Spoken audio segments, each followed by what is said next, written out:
Puji syukur kepada Allah, hari ini kita berkumpul untuk membahas kesehatan, aset penting dalam hidup kita. Salam dan salam kepada junjungan kita Nabi besar Muhammad SAW.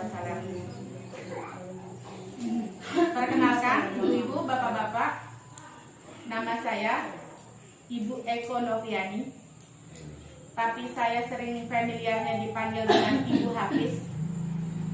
Asal saya dari Palembang, Sumatera Selatan, yang baru hijrah di Lombok 4 tahun. Kebetulan di Lombok saya tidak memiliki pekerjaan tetap, cuma alhamdulillah HMI memberikan saya penghasilan, Tibun Nabawi memberikan saya pekerjaan sebagai terapis bekam. Terima kasih, hari ini saya diberi kesempatan untuk berbagi. Saya bukanlah orang pintar, cuma saya berbagi pengalaman yang telah saya dapatkan dari para mentor yang pernah mengajarkan saya di Tibun Nabawi. Jadi hari ini kita berkumpul untuk membahas Tibun Nabawi atau kedokteran Islam. Jadi Tibun Nabawi ini, ibu-ibu, bapak-bapak, adalah warisan Rasulullah, pengobatan warisan Rasulullah yang beliau dapatkan melalui wahyu. Dan sekarang diimplementasikan menjadi pengobatan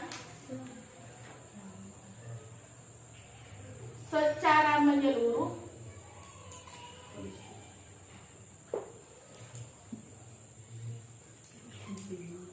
untuk mengobati penyakit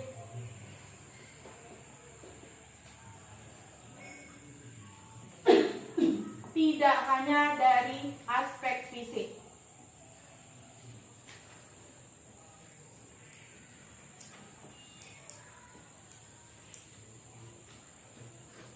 tapi juga aspek spiritual,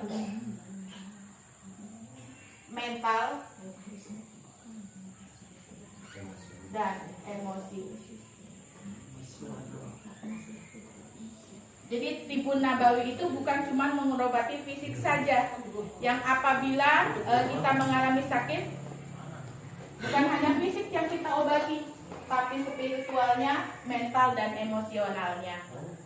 Sistem yang digunakan dalam pengobatan Tibun Nabawi adalah THM.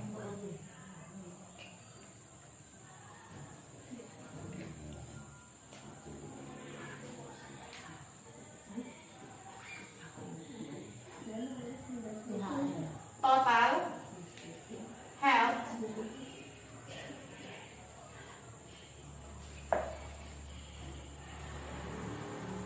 Management.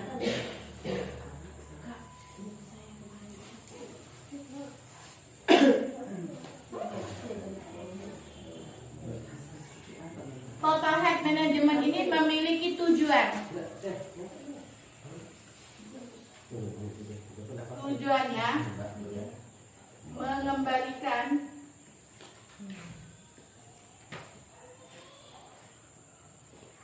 kekuatan fitrah.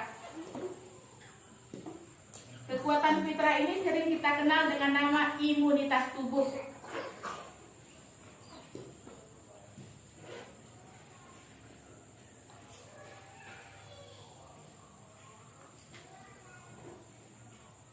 Untuk mengobati dirinya sendiri yang kita sebut dengan self healing.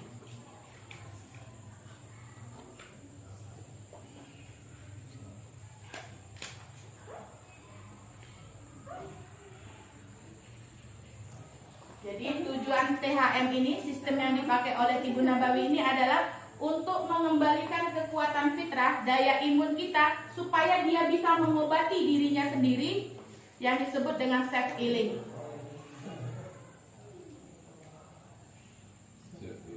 Ya. Aspek penting dalam THM ya, atau total health management ini ada 4 ya. Yang pertama, aspek spiritual. Yang kedua, aspek mental. Yang ketiga, aspek emosi. Dan yang terakhir adalah aspek fisik.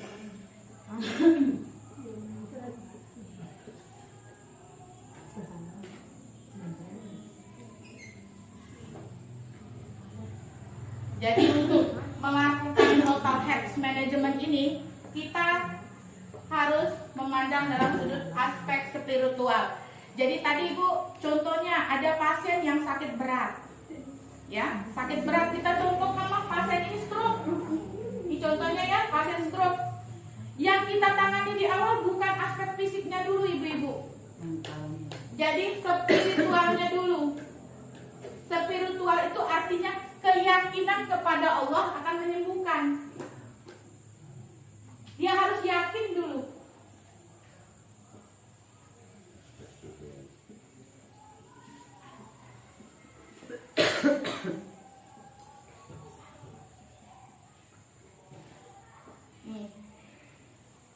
Jadi kalau dia sudah bisa memastikan spiritualnya itu baik, artinya dia sudah yakin bahwa Allah akan menyembuhkan dia, insya Allah herba akan bekerja dengan baik. Kemudian aspek mental. Jadi kita harus mengarahkan si pasiennya untuk apa? Positive thinking, cara berpikir.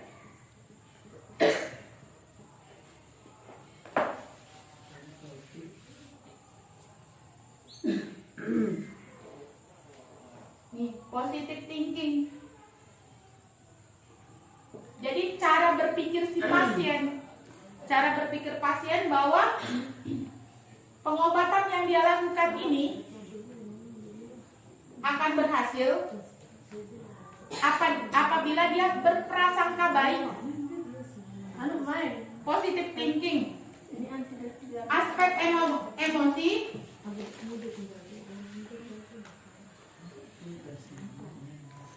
Cara membawa perasaan. Bahasa kerennya sekarang namanya baper ya Bu. Ya. Jadi kalau pasiennya sedih melulu, dia sedih melulu sama penyakitnya, nggak ada bahagia-bahagianya dia nih. Dia nggak ngerasa nih bahwa penyakitnya sedang dalam ujian. Herba tidak akan bekerja dengan baik. Baru yang terakhir, aspek fisik. Ini kerja jaringan pada organ.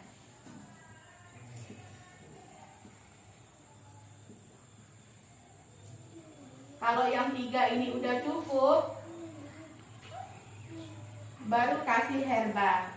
Kasih herba supaya aspek fisiknya membaik. Jadi aspek fisik itu contohnya juga menyarankan untuk pasien berolahraga, ikut fisioterapi, ya.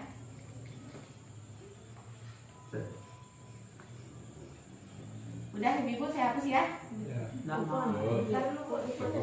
Tekan dulu ya. Stop.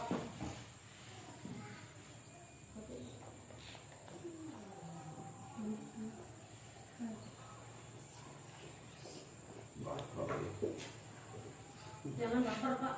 Iya. Foto aja langsung. Jadi di dalam Tibun Nabawi itu juga ada yang namanya sinergi sehat.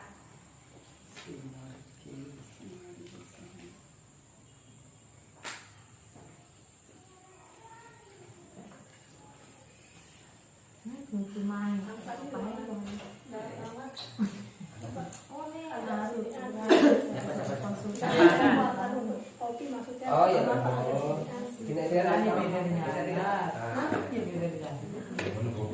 Nah, ada bisa tabin. Jadi ibu-ibu, bapak-bapak, sehat itu artinya adanya keseimbangan pada seseorang. Jadi sehat itu artinya adanya keseimbangan pada diri seseorang dalam semua aspek, baik aspek spiritual, emosi, mental, dan fisik itu dikatakan sehat. Jadi kalau sakit artinya kebalikannya, tidak adanya keseimbangan antara aspek spiritualnya, mental, emosi, dan fisik. Jadi sinergi sehat ini S yang pertama spirit, ya. S yang pertama adalah spirit. Spirit ini artinya vitalitas atau kekuatan.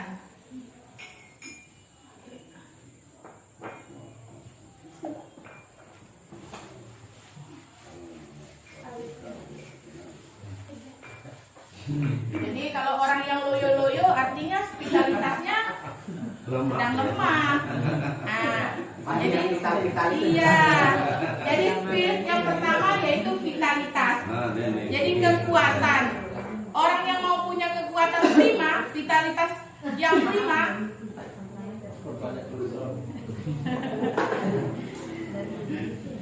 jadi daya imunnya harus kuat, ya. Daya imunnya harus kuat. Apa penyebabnya kekuatan itu melemah? Salah satu contohnya kurang istirahat, ya. Kurang istirahat. Orang yang kurang istirahat bisa dikasih apa? Contoh herbalnya.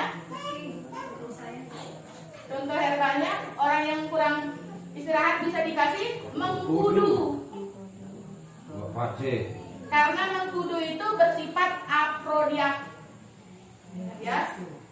Jadi mengkudu itu bersifat aprodiak, menenangkan.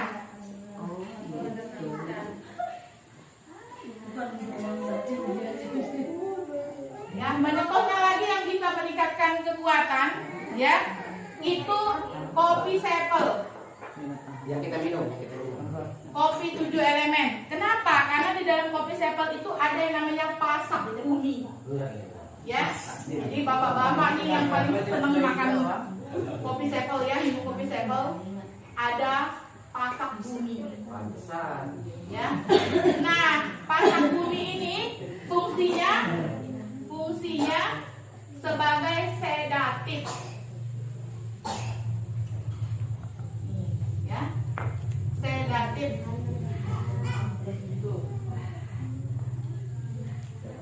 Merangsang kekuatan. Ya. Jadi sifatnya kopi sepel itu sedatif. Jadi untuk kita juga ibu-ibu yang kelelahan, kecapean, ya, kita minum kopi sepel, ya, sifatnya sedatif. Yang kedua, enzim. Nah, enzim ini ibu-ibu, kalau kita kekurangan enzim, maka apa yang terjadi? Apa yang terjadi? Kan Pak. Jadi kalau kekurangan enzim ini terganggunya sistem metabolisme tubuh. Jadi fungsi enzim ini adalah untuk membantu sistem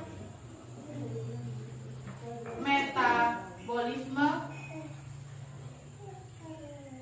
bekerja optimum.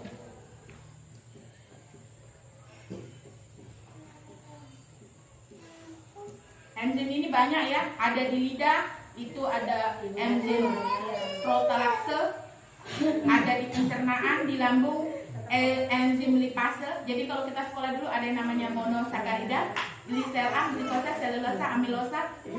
Ada yang namanya disakarida, malaksis, laktosa, laktosa, sukrosa. Jadi macam-macam enzim itu banyak, ya Ibu, ya. Jadi enzim itu udah dikasih Allah secara gratis di tubuh kita ini untuk memperlancar sistem metabolisme tubuh. Metabolisme itu apa? Proses pemecahan protein menjadi energi, ya. Nah, contoh herbalnya ada di engreen.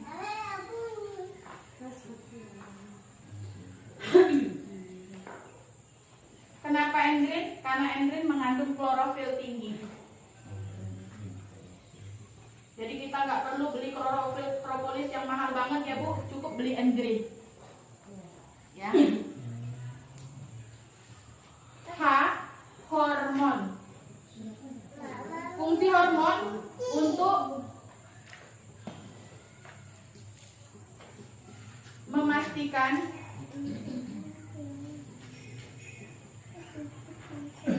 kerja herba optimum, kerja organ optimum,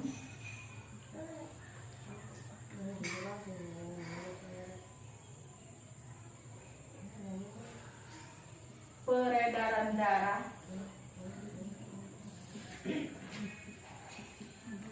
lancar, ke seluruh tubuh.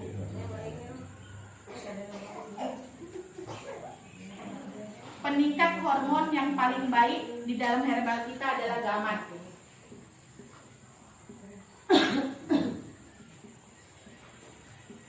Gamat, karena gamat itu proteinnya tinggi.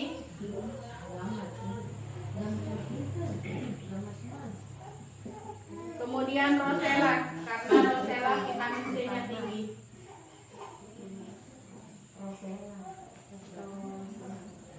Ada bunga rosella itu Bu ya? Ya, kalau kita sudah ada yang ekstraknya, tinggal minum. Iya. Maksudnya bahannya? Iya. Bahannya. Rosella, bunga rosella yang warna merah itu ya. Bisa itu langsung kita konsumsi. Bisa. Bisa kalau punya di rumah. Ya, kalau punya. Ada banyak. Iya. Ya. Banyak Direbus, kan. direbus. Tapi waktu merebusnya jangan langsung dicampur gula ya Bu. Jadi kalau mau dia terasa manis, kalau yang punya bunga rosella di rumah, rebus dulu dia. Setelah matang, matikan dia. Baru Ibu kalau mau manis, Ibu kasih gula. Pas kita mau minum itu. Iya. Secara kurma. Ya, kari kurma juga boleh. Kalau langsung dikasih sama gula, ya, jadi molekul ikatan kimianya vitamin C-nya habis diserap sama glukosa. Oh iya. Terus blueberry ya, Blueberry. bilberry ya, bilberry. Boleh kita makan tomatan. Jadi semua vitamin C dan vitamin A tinggi itu meningkatkan kadar hormon. Tadi ada ibu-ibu yang nanya, Bu gimana supaya ambang maksimum hormon ya, supaya cepat memiliki keturunan, perbanyak dulu vitamin C-nya. Jadi kebanyakan A yang rendah itu karena kekurangan vitamin C. Bilberry karena vitamin C dan A-nya tinggi.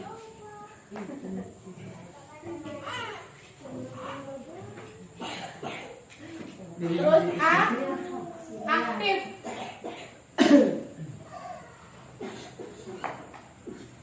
Aktif mengaktifkan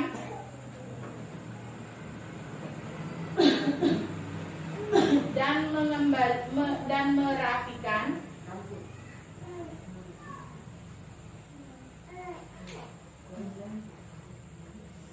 kembali sel saraf. Yang paling baik contohnya, contoh herba, deep squat.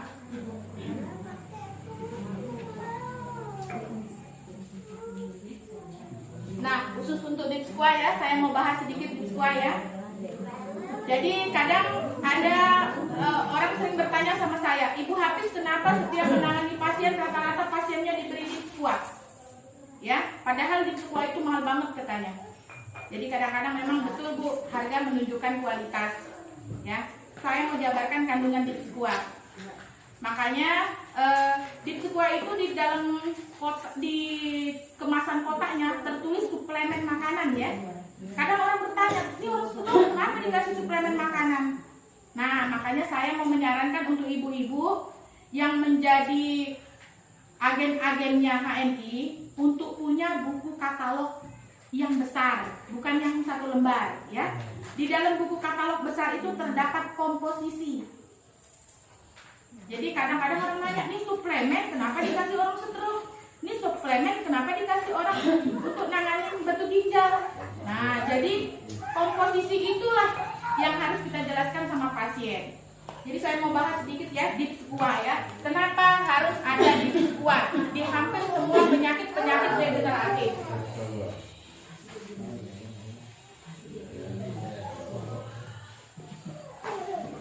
Sampai di situ. Nih ya, deep squat. Deep squat itu mengandung yang namanya omega 3. Deep squat juga mengandung omega 6. Jadi kalau ibu-ibu beli susu juga ada omega 3, omega 6, omega 9. Harus tahu fungsinya ya Bu ya. Nih, omega 9. Deep squat mengandung asam amino tinggi.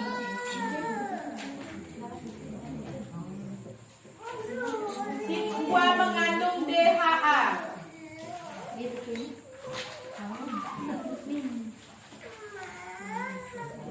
Deep squat mengandung EPA. Deep squat mengandung ALA. DHA ini glukosa, hexanoic acid. EPA ini glukosa, pentanoat,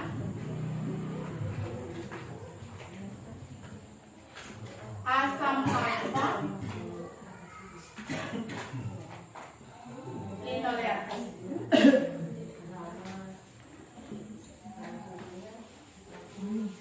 Ibu-ibu ya, salah satu market ya. Kenapa harus deep squat? Jadi kalau pasien tanya, kita meminta pertanggungjawaban kita, kenapa harus dikasih deep squat yang mahal, ya? Jadi deep squat itu ada kandungan omega 3. Omega 3-nya tinggi. Apa fungsi omega 3 ini? Jadi kenapa orang yang sakit mata saya kasih deep squat? Karena tadi salah satu kandungan deep squat omega 3-nya tinggi. Fungsi omega 3 yang pertama, mengurangi resiko stroke.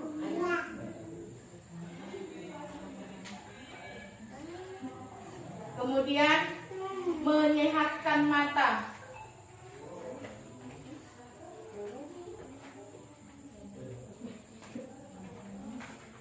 Orang nyeri sendi, kenapa saya kasih deep squat? Karena deep squat mengandung omega 3 ya, mengurangi peradangan, artritis.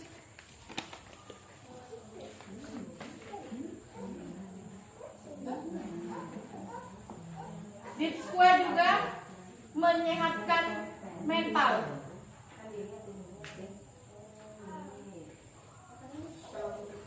Nah, kenapa orang yang matanya minus, yang gejala glaukoma, gejala katarak, saya kasih beri dan deep squat? Karena tadi dia membutuhkan omega 3 tinggi yang ada dalam deep squat. Kemudian omega 6 meningkatkan kolesterol baik.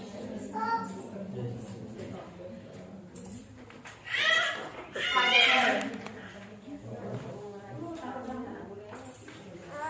Jadi di tubuh kita ini Bu tetap memerlukan yang namanya lemak kolesterol ya.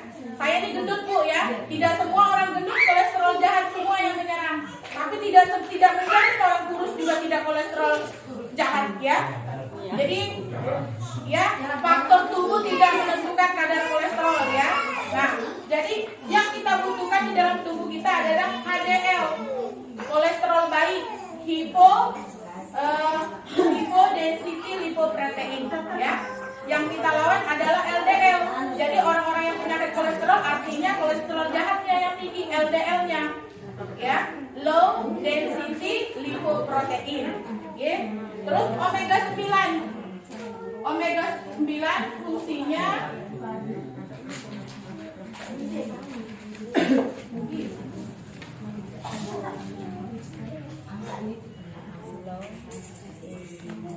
membantu sistem metabolisme. Asam amino memecah protein Dia hari ini menjadi energi. tapi saya boleh di bawah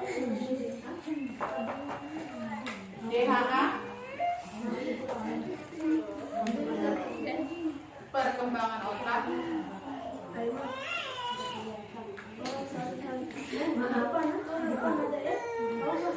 EPA anti peradangan.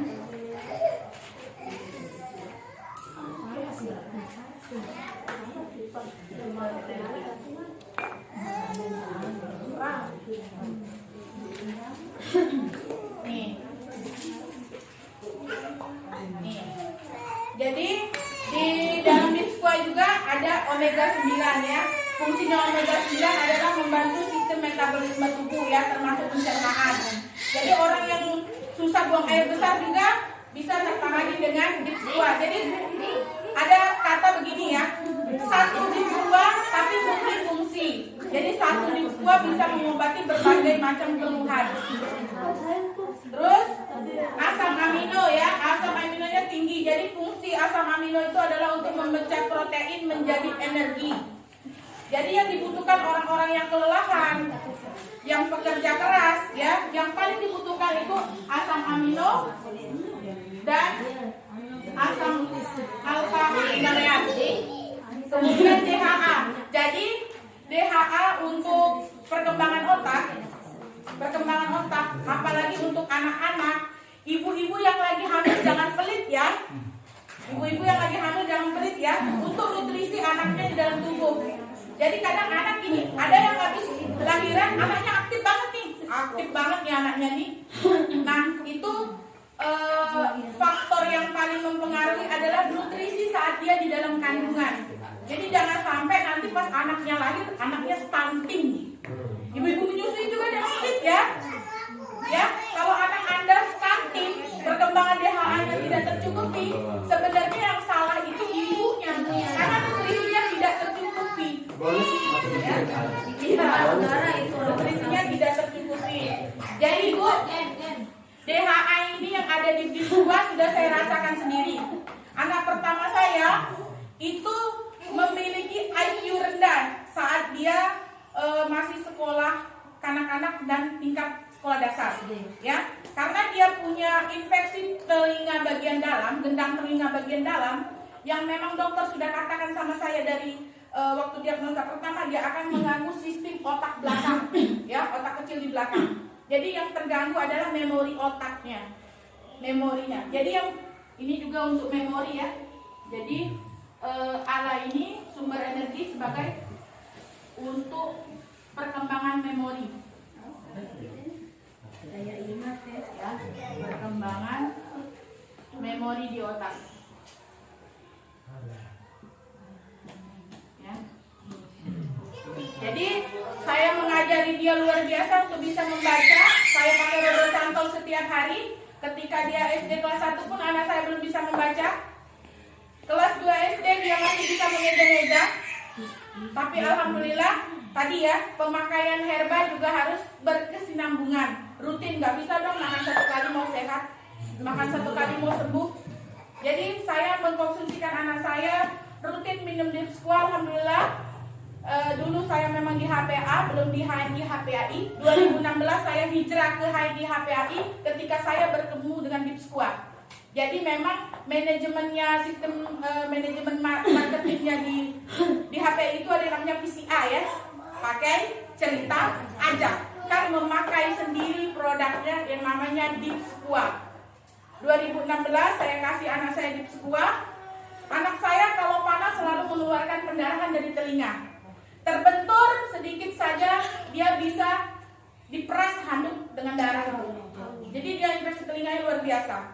Alhamdulillah sejak 2016 dia konsumsi Bitsqua sampai hari ini dia tidak pernah pendarahan telinga. Itu yang pertama. Bonusnya alhamdulillah ketika dia udah menginjak kelas 5 SD, anak ini selalu masuk di peringkat 5 besar. Sampai akhirnya alhamdulillah sekarang dia sudah bisa mencerna pelajaran dengan baik di sekolah. Tadi saya konsumsikan Bitsqua sampai hari ini anak saya masih konsumsi Bitsqua. Jadi Bitsqua bukan menyebabkan ketergantungan, bukan. Tapi Bitsqua itu suplemen. menjaga dan mencegah. Jadi saya tidak mau terulang kembali riwayatnya. Jadi tetap saya minumkan Dipsquat. Dan Dipsquat tidak punya efek samping. Itu yang membuat saya tetap berkesinambungan memberikan dia Dipsquat. Jadi ibu-ibu gak usah takut. Nanti minum Dipsquat, akhirnya ketergantungan. Bukan ketergantungan, yang penting punya uang untuk beli Dipsquat. Ya.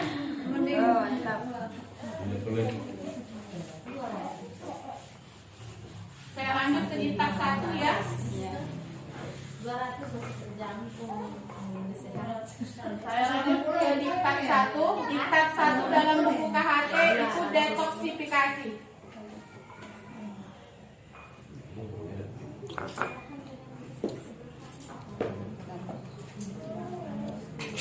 Jadi sebelum mengenal kata detoksifikasi, kita harus tahu dulu yang namanya toksemia.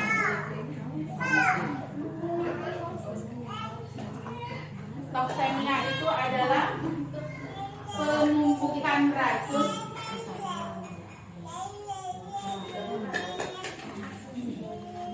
pada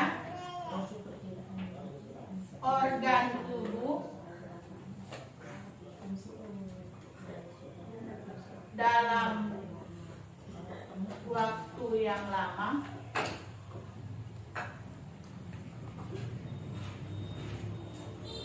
yang berasal dari virus atau bakteri atau jamur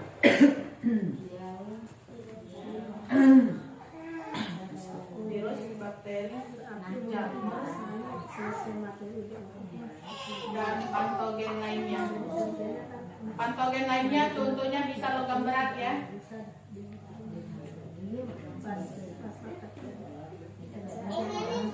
Cara mengatasi toksemia disebut detoksifikasi.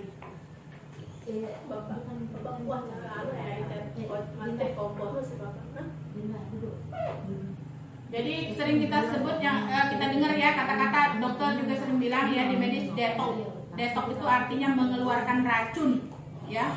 Baik racun itu berupa virus, bakteri, jamur atau patogen lainnya seperti logam berat.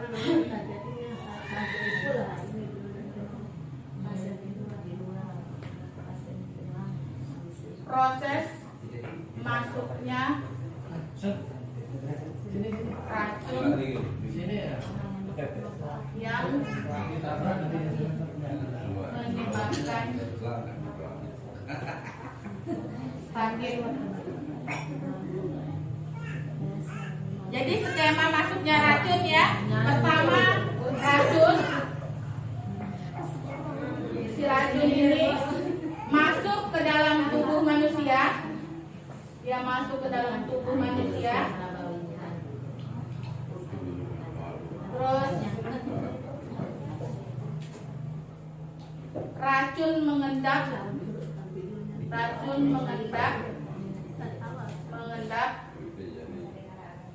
di ginjal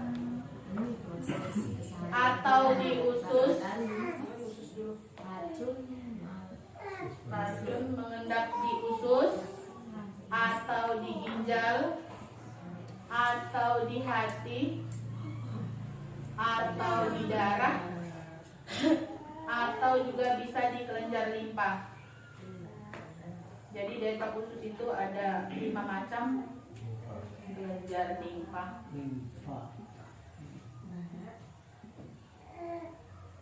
Kalau dia udah masuk ke dalam tubuh racun ini,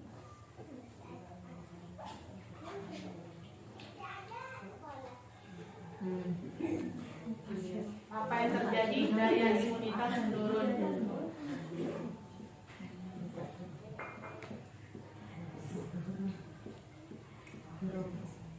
Nih, jadi kalau udah racun masuk ke dalam tubuh kita, racun itu banyak ya Bu, ada juga 5P ya. Pemanis, pewarna, ya, pengembang, pengawet, ya. Nah, jadi kalau sudah itu masuk, bentuk racun itu masuk ke tubuh, dia mengendaki usus, di ginjal atau di hati atau di darah atau di kelenjar limfa, daya imun akan menurun. Apa yang masuk kalau daya imun kita turun? Yang masuk virus, bakteri, jamur, atau patogen lainnya. Kalau ini udah masuk, sakit.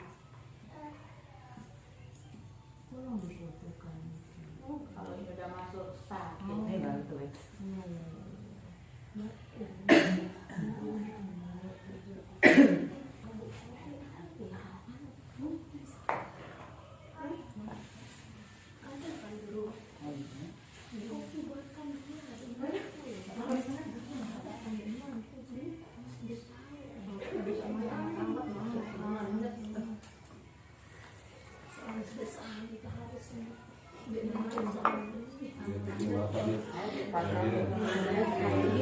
Nah, gitu ya. Kadang kita waktu mendiagnosa pasien ya, itu untuk memberikan dosis herba juga kita harus tahu tingkatan penyakitnya. Sering kita dengar kata-kata akut ya. Ada yang namanya kronis ya. Jadi kerusakan sel jaringan dan penurunan fungsi organ itu yang pertama di angka 1 dan 2-nya itu dikatakan orang sehat prima. Oh, ya. Tingkat 3 dan 4 itu dikatakan akut. Astaga.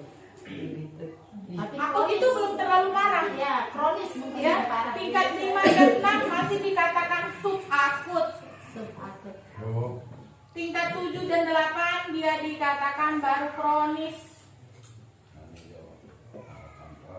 9 dan 10 baru dikatakan degeneratif. Oh iya. Ya. Nah, yang dikatakan sehat prima artinya semuanya keseimbangannya baik. Baik secara aspek fisik, spiritual, mental, dan emosinya. Kalau dia dikatakan akut, rasa sakitnya acak. Apa yang dikatakan acak? Kadang dia datang, kadang dia pergi. Sakit emah contohnya, sakit lambung. Lalu datang. Kadang dia datang, tapi kadang-kadang dia pergi. Ya. Kadang dia nggak diundang, dia datang lagi. Ya, itu rasa sakitnya acak. Iya. Oh. Kalau udah sakit sehat. Masih. Nah, kalau akut, sering banget emah ini datangnya. Jadi rasa sakitnya makin dominan. Makin sering. Rasa sakit Kronis. Kronis. Kerengan. Lambungnya udah pendarahan. Artinya sudah ada kerusakan.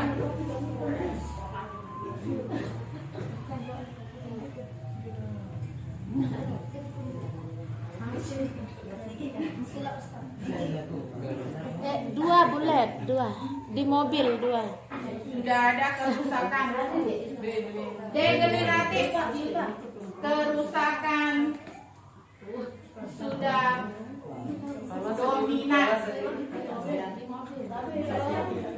dan dalam jangka waktu yang lama.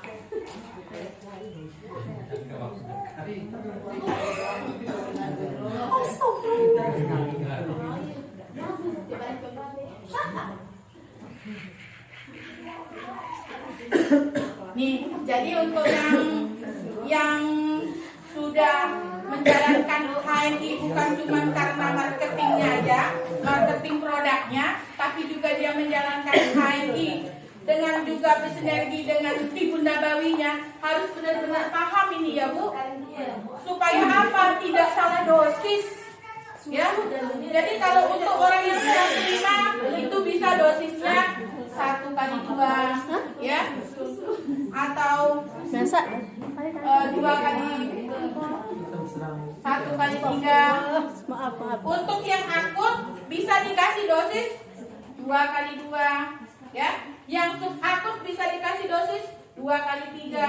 Yang kronis dikasih dosis 3x3. Saya pernah merasakan degeneratif setelah saya pasca operasi kanker rahim. Saya minum gamat 5x3. Ya, saya pernah pernah merasakannya. Jadi luka operasi saya itu terlalu dalam, perihnya luar biasa. Saya meminum gamat dengan dosis 5x3 karena tadi degeneratif, sudah sangat dominan kerusakannya. Rahim saya udah dikerok-kerok, udah dicongkel-congkel, lukanya udah banyak banget. Nah, saya pakai yang dosis degeneratif 5x3.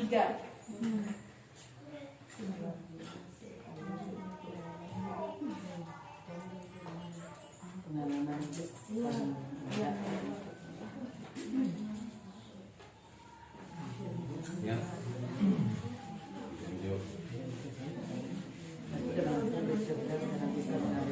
Nah, sekarang detox ya ibu. Tugasnya herbalis itu pertama kali ketika nangani pasien itu, khususnya pasien yang udah tingkatnya subakut sampai yang degeneratif, adalah mendetoks, mengeluarkan racun. Rata-rata orang yang dari subakut sampai degeneratif mesti dia ada racun di dalam tubuhnya, baik itu mengendap di ginjal, di usus, terus di limpa, di darah, ya, dan di hati. Jadi detoksifikasi pada organ.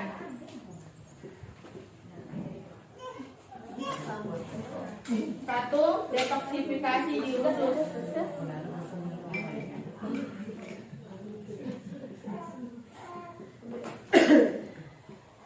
Nah, untuk pemula, tapi mungkin kalau sudah pernah belajar pasti tahu ya cara salah satu mendiagnosanya. Perhatikan telapak tangannya.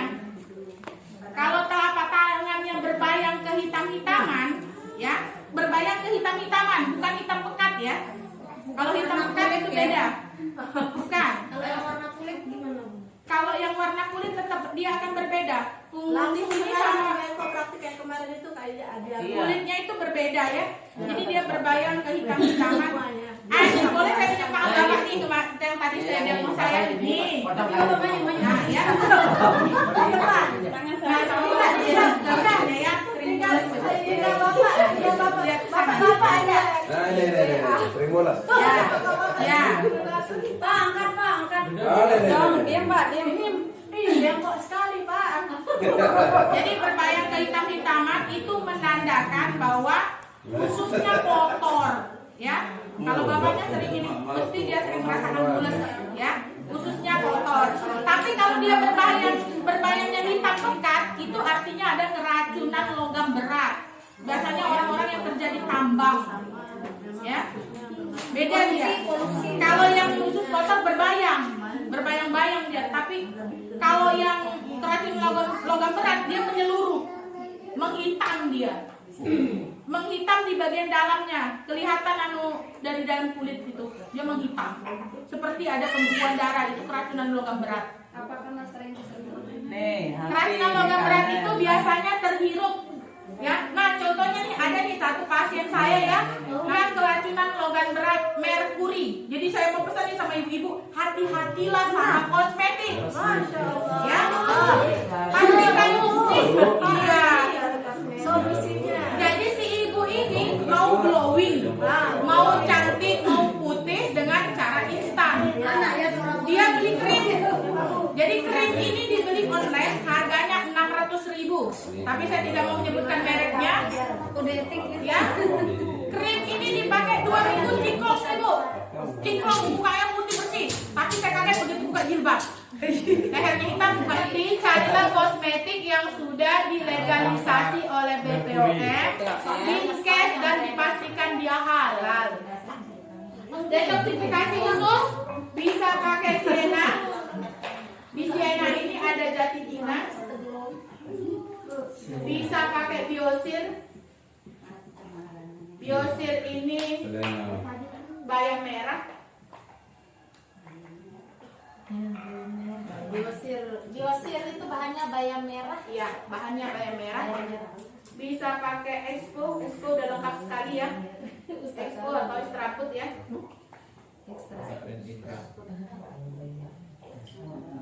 Ya, di extraput udah lengkap banget ya.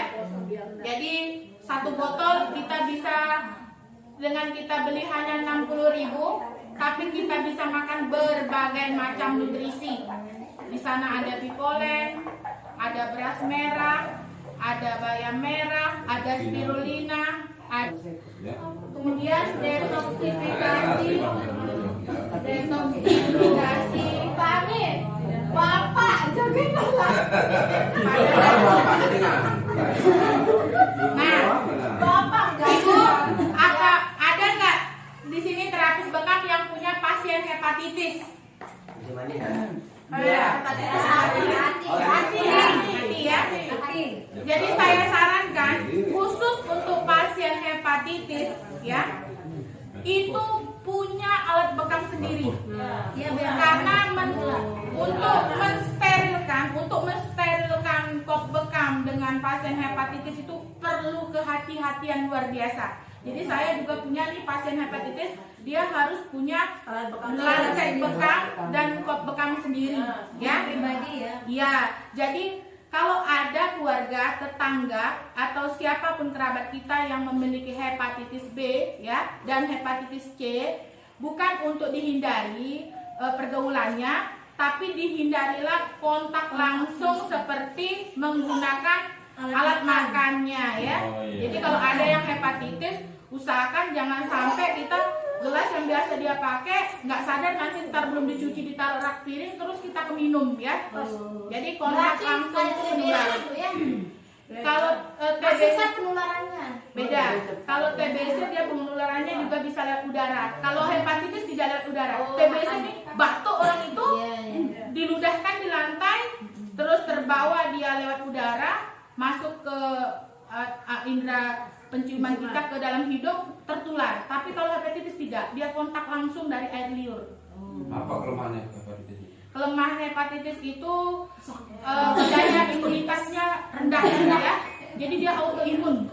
Jadi kalau orang yang detoksifikasi pada hati, penumpukan racun pada hati itu bisa dipakai Projumin propolis. Nah, ini untuk pasien awalnya, pasien awal. Ya ibu kebetulan ada memang member ini dia hepatitis tapi baru tahap awal mungkin Gejala.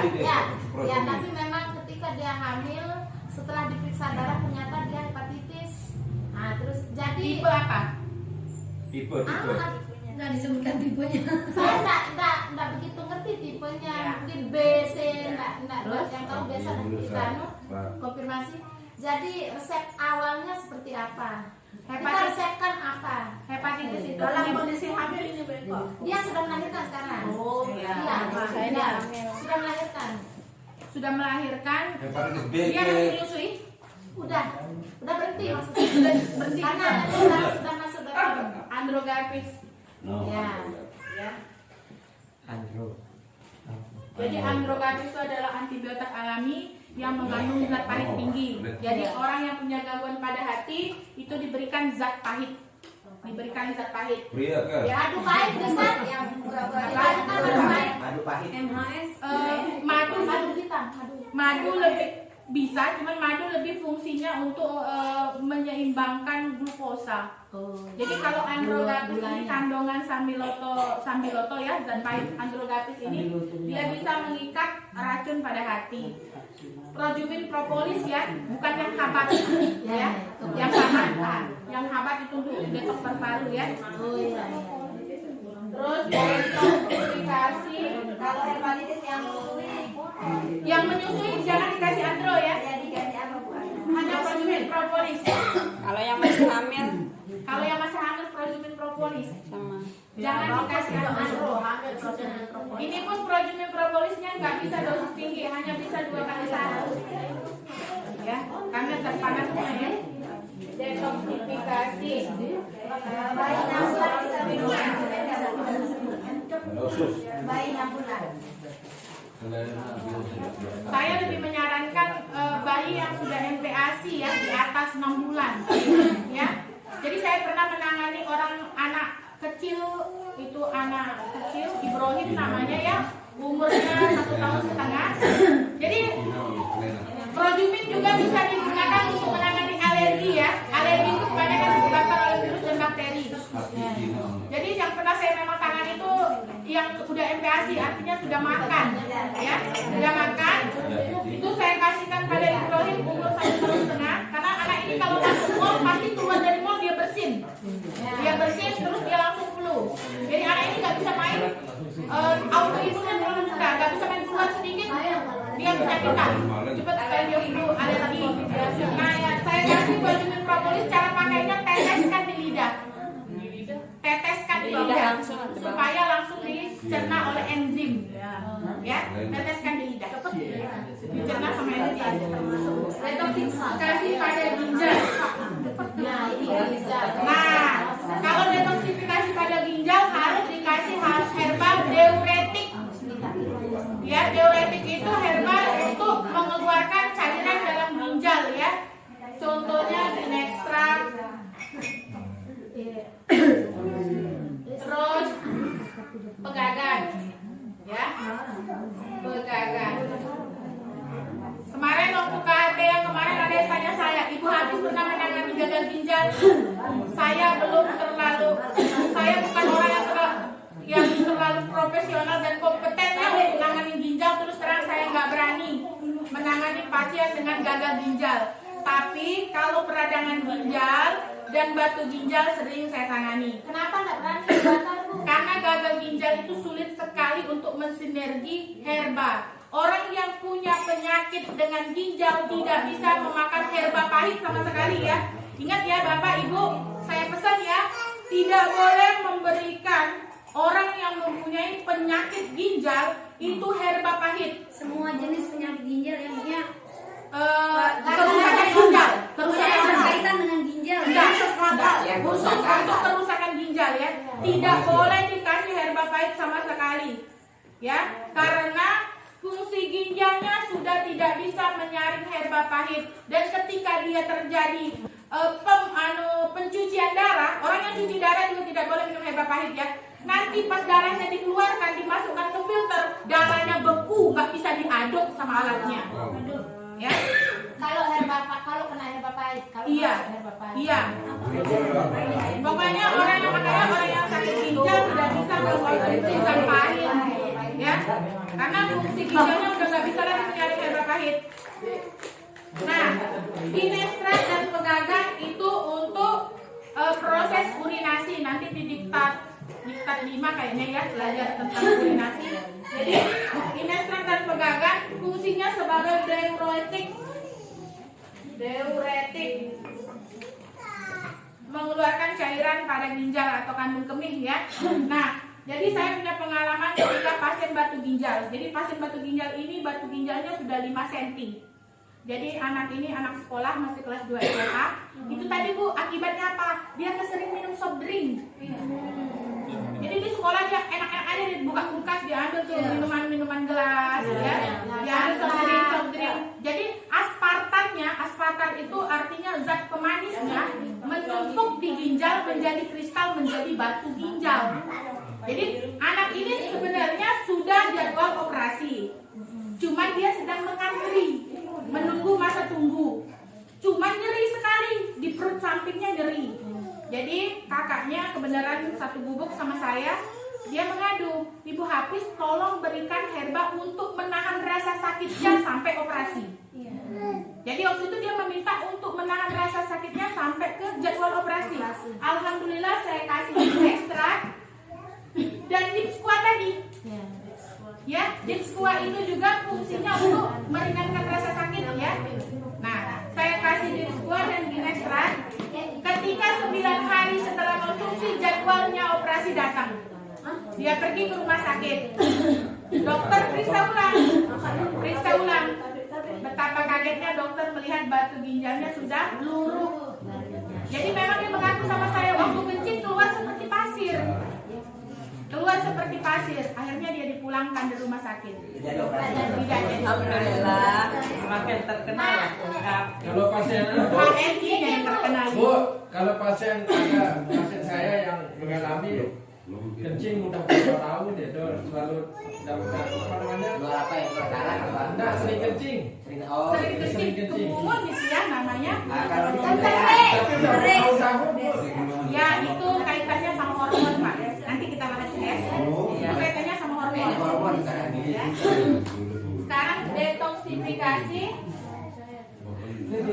Lubrifikasi pada darah. Dan tahu. Bisa pakai spirulina, bisa pakai Dipsua.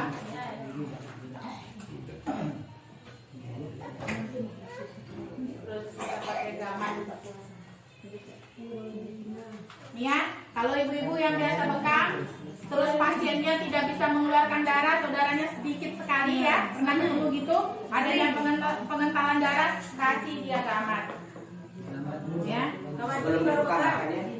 enggak, bekam kadang gini, kita nggak tahu lah dia lancar. Iya, benar. Jadi pas kita bekam, ternyata nggak keluar darahnya. Hentikan dulu, suruh dia minum gaman 2 hari dengan dosis 2 kali 3. Setelah 2 hari bekam dia, insya Allah darahnya lancar.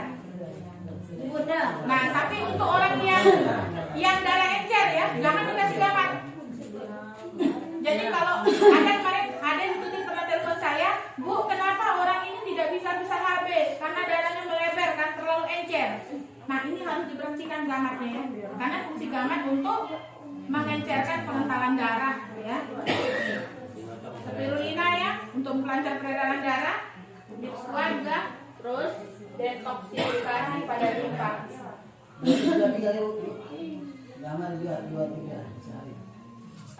Kalau untuk tahap bekam tadi, ya 2 kali 3 selama 2 hari baru punya bekam.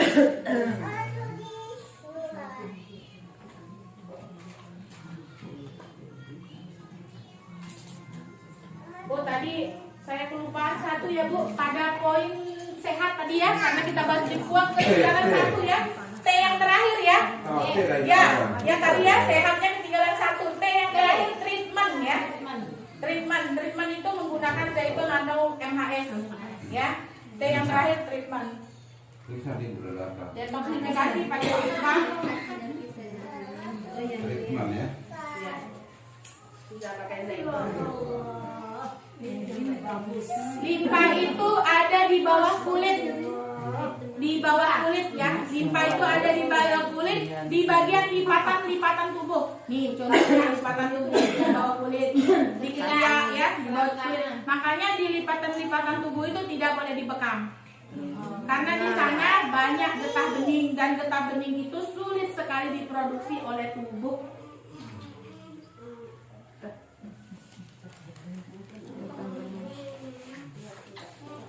Kalau ini untuk di ketiak ada ada benjolan di bawah ketiak itu. Itu apakah termasuk kelenjar getah bening atau Identikah dengan itu? Iya. Jadi makanya di diagnosanya diagnosa lengkap itu memangnya adanya di rumah sakit ya. Jadi apakah dia tumor yang berasal dari getah bening ataukah dia daging tumbuh? Kalau tumor iya, kemungkinan besar dia berasal dari limpa. Karena kalau tumor di dalam, tapi kalau daging tumbuh dia menempel di kulit. Jadi Kalau daging tumbuh di luar dia benjol besar gitu. apanya? Modelnya. Dia keluar.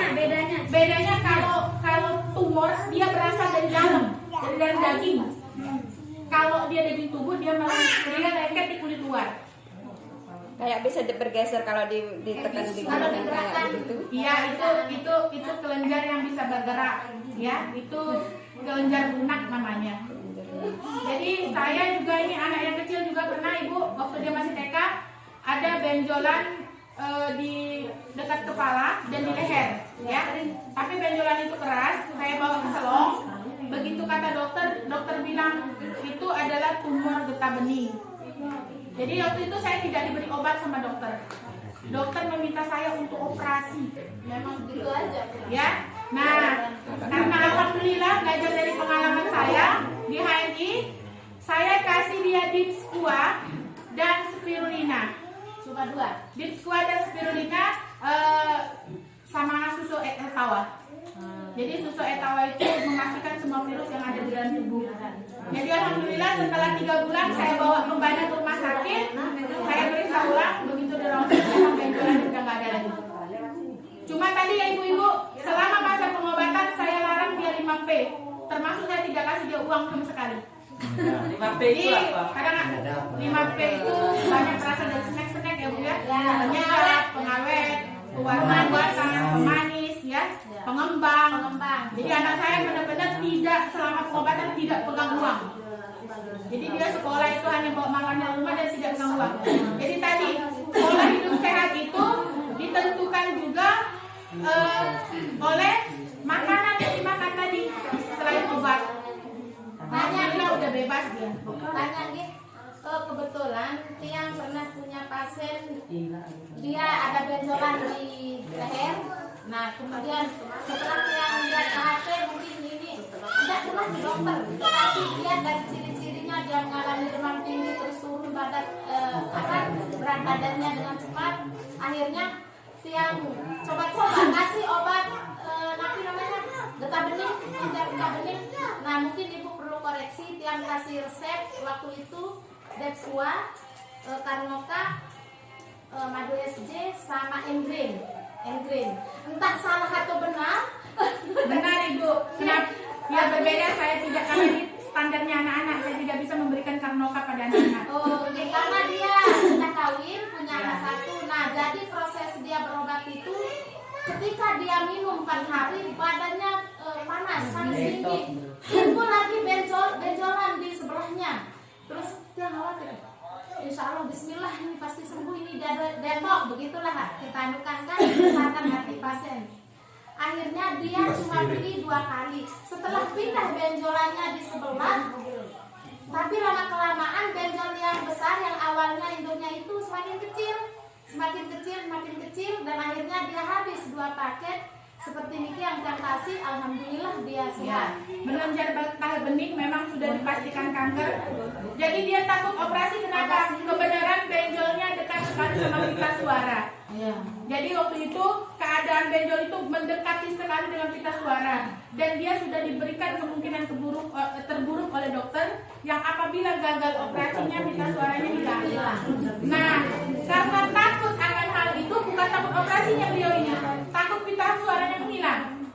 Jadi akhirnya waktu itu saya bekam, saya detok darah. Jadi detok darah itu juga bisa pakai bekam ya Ibu ya. Ya. Saya memberikan Karnokap, Dipsekuah, Spirulina, dan MHS. Kenapa anak saya tidak saya berikan Karnokap? Karena Karnokap tidak dianjurkan untuk anak di bawah usia 15 tahun.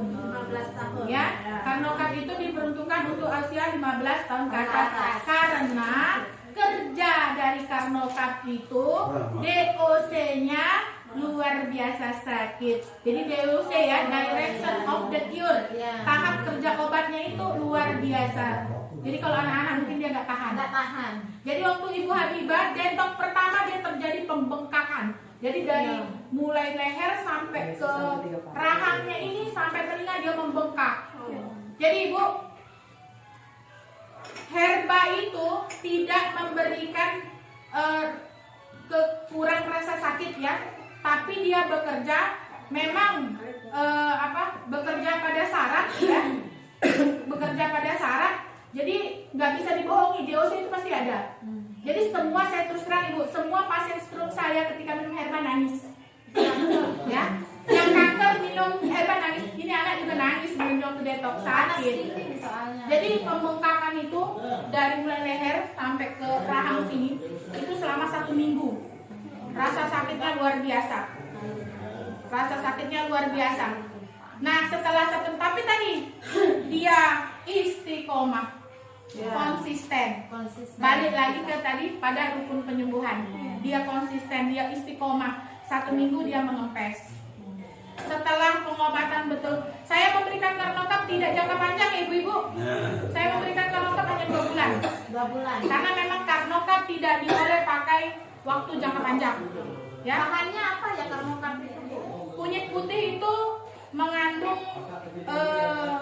zat dot ya, yang bisa juga merusak sel lain. Ya, itu yang bahaya kalau dipakai jangka panjang. Jadi setelah 2 bulan saya berhentikan Karnokapnya dan dia tetap konsumsi Dipsekuah dan Spirulina. Setelah 6 bulan saya suruh ke rumah sakit. Saya suruh dia pastikan kankernya itu udah sampai mana sekarang. Ternyata alhamdulillah beliau dibebaskan dari kanker. Ya. Jadi luar biasa ya, herba-herbanya Haikal ya. Maaf Ustaz, jam berapa? Setengah 11. Setengah 11. Mungkin tanya jawab. Ya. Masih sedikit lagi. Banyak sekali Kita sih. kasih lagi 30 menit lah. Tanya jawab Baru terus tanya jawab. konsultasi. Baru tanya jawab konsultasi.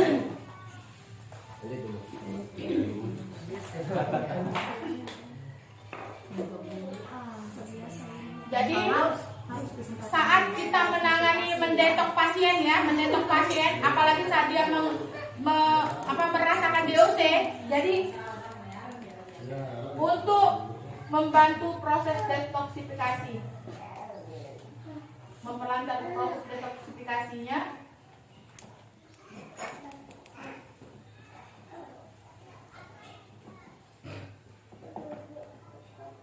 yang pertama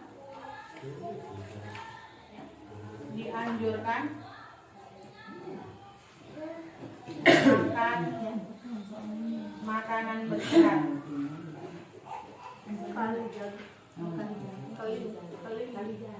Kali jaga berapa ya? Ya. Kali jaga besar lagi. Kali jaga tengah saya. Kali jaga itu banyak. Ada tengah, ada timur, ada selatan, ada induk.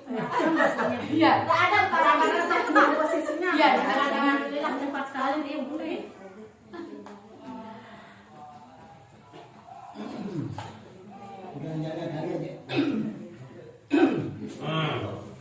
Tambah warna dia.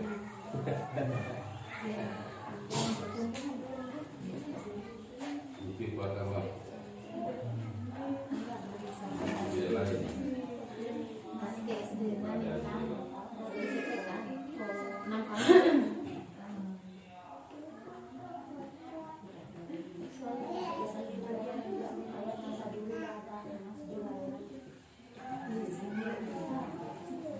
Stunting. Sebetulnya baby itu bukan karena orang tua tidak mampu memenuhi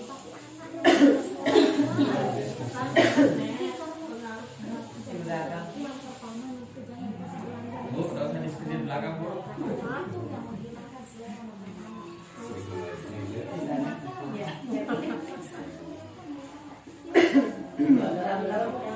Gula, garam dan lemak. Ya, jadi ketika ibu-ibu mendetok pasiennya atau mendetok diri sendiri ya.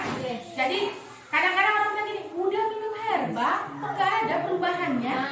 Ya, jadi terus terang ibu-ibu, ketika detok usus untuk hampir semua pasien degeneratif itu saya larang makan daging merah selama proses detok ya. Daging merah artinya daging sapi atau kambing ya. Kangkung. Ya, jadi semua pasien yang saya terapi untuk di detok awal untuk usus saya larang makan kangkung. Yang ketiga saya larang makan ketan. Karena semua yang dimakan itu menyumbat proses pencernaan di usus ya. Dari 2 hari ya Bu baru lebur. Jadi ibu kalau hari ini makan daging, besoknya makan daging. Yang kemarin aja, yang hari ini aja belum hancur ya. Belum hancur. Terus yang kedua kangkung ya. Kangkung juga sama ibu. Kangkung itu 24 jam 1 hari 1 malam baru hancur. Jadi jangan ibu pagi makan pelecing kangkung, siang makan pelecing kangkung, sore makan pelecing kangkung, besok pagi sarapan kangkung. Nah, yang kemarin aja belum lebur. Habis orang Lombok ke Koreksi, Sunda. Ya. Ada lagi orang haji, Bu. Biasanya banyak haji. Ya, Ya, makanya kalau mau makan daging tadi diseimbangkan. Ada yang namanya racun, ada yang namanya penawar. Jadi kalau bapak makan daging siapkan biosir. Ya Allah. Ya, Biasanya pakai kopi sepel. boleh. Siapkan kopi sepel, siapkan sienna, atau siapkan ekstrakut atau setun. Iya, luar biasa. Harga menunjukkan kualitas. Ya. Jadi kenapa herba itu karena tidak bekerja dengan baik? Yang pertama, karena dia tidak makan makanan berserat. Jadi mentang-mentang dia sudah minum sienna, minum biosir, terus dia sambil makan daging, bukan dia makan sayur, ya, yang berserat-serat, ya. Berarti harus didukung ada. Iya, jadi harus didukung juga sama pola makan yang sehat, ya. Ya, minum air putih. Jadi orang yang mau detox ginjal, dia minum Ginextract, tapi air putihnya nggak cukup 10 gelas sehari. Sama. Ginextractnya tidak akan tercerna dengan baik, ya. Jadi 2,5 liter atau 10 minimal 10 gelas sehari. Gelas ukuran Minimal. Gelas bling-bling. Ya, boleh. Satu botol yang besar itu Bu ya. 1,5 liter itu. Satu botol yang besar. Setengah Iya, liter. 1,5 ya. Bu, tanya Bu. Nah, kan tidak semua penyakit dianjurkan untuk minum 10 gelas. Penyakit apa saja yang tidak boleh minum banyak? Ya, itu ginjal ya. Untuk ginjal. Iya, untuk ginjal ya, karena ginjal itu dia sudah sulit sekali penyaringannya kalau ada kerusakan ginjal. Ya, kerusakan ginjal ya, bukan batu ginjal, kerusakan ginjal. Tidak boleh minum banyak. Makanya susah ya. Orang yang punya kerusakan ginjal tidak boleh makan buah yang berair, apalagi konsumsi air yang banyak. Ya, orang yang gagal ginjal juga tidak boleh makan pisang ya, karena potasiumnya tinggi sekali. Ya, potasiumnya tinggi sekali. Jadi terus yang Kalau jantung, kenapa jantung? kalau orang penderita jantung boleh dia minum 10 Oh gelas. boleh. Karena orang penderita jantung memerlukan oksigen. Asalnya oksigen dari mineral. Mineral itu air. Ya. Mengurangi konsumsi gula, garam dan lemak. Jadi kalau orang asam urat ibu-ibu, suruh dia makanannya hambar. Insya Allah dia cepat turun. Jadi Bisa pakai garam gitu. kurangnya kurangin, hambar sedang. Jangan terlalu asin ya. Jadi kalau orang asam urat, kadar garamnya tinggi, pengkristalannya itu makin keras ya, makin keras. Tidak mau lebur dia. Jadi kalau orang asam urat minum pegagan atau minum laurik ya, garamnya dikurangi. Nanti kita upload. Orang kolesterol lemaknya dikurangin. Orang diabetes gulanya dikurangin. Nah, terus orang yang kanker juga ibu-ibu ya, sumber makanan kanker ya, sumber makanan kanker adalah karbohidrat dan gula. Jadi orang yang Sama miom juga. ya miom juga termasuk turunan kanker kan? ya. Ya. Jadi orang yang belum tersembuhkan karena kankernya, saya juga punya riwayat kanker ibu-ibu. Saya makanya tidak konsumsi gula, saya tidak makan makanan yang manis-manis ya, karena saya punya riwayat. Karena saya tahu orang yang memiliki riwayat bisa terulang kembali, Nah jadi saya menjaga, makanya setiap 6 bulan saya pasti USG, memastikan bahwa di rahim saya tidak ada lagi akar-akar kanker. Jadi pernah tahun 2019 ketika saya USG, saya memiliki kista 2 cm. Kista saya 2 cm. Jadi, nah ketika saya tahu dia sudah tumbuh 2 cm, kista ini lama-lama nanti bisa jadi miom atau jadi kanker. Saya langsung saya matikan dia pakai Karnokap. Jadi saya pakai Karnokap dan Spirulina. Setelah 1 bulan kemudian, setelah saya konsumsi 1 botol Karnokap dan Spirulina, saya kembali USG, alhamdulillah kistanya udah gak ada. Nah kebetulan itu beliau ada nanti miom sesuai dengan hasil diagnosa dokter. Jadi nanti tiap kita punya perunggu untuk khusus konsultasi karena beliau juga ingin punya keturunan. Jadi nanti jangan salah punya ibu karena penderita miom juga itu. Termasuk penjualan itu ya Bu ya. Gimana Ustaz? Waktunya udah Mengejar getah benih. Kayak jawab aja. Ya, Mungkin boleh. Dulu ya. ya. Mari ibu, bapak-bapak ya, karena keterbatasan waktu ya, kita tinggal punya 1 jam untuk INSR ya. Jadi untuk hari ini saya cukupkan di tab 1 ya, di tab 1 tentang detoksifikasi ya, dan pengantar di awal tentang total health management ya. Saya tutup. Terima kasih atas kesempatan yang diberikan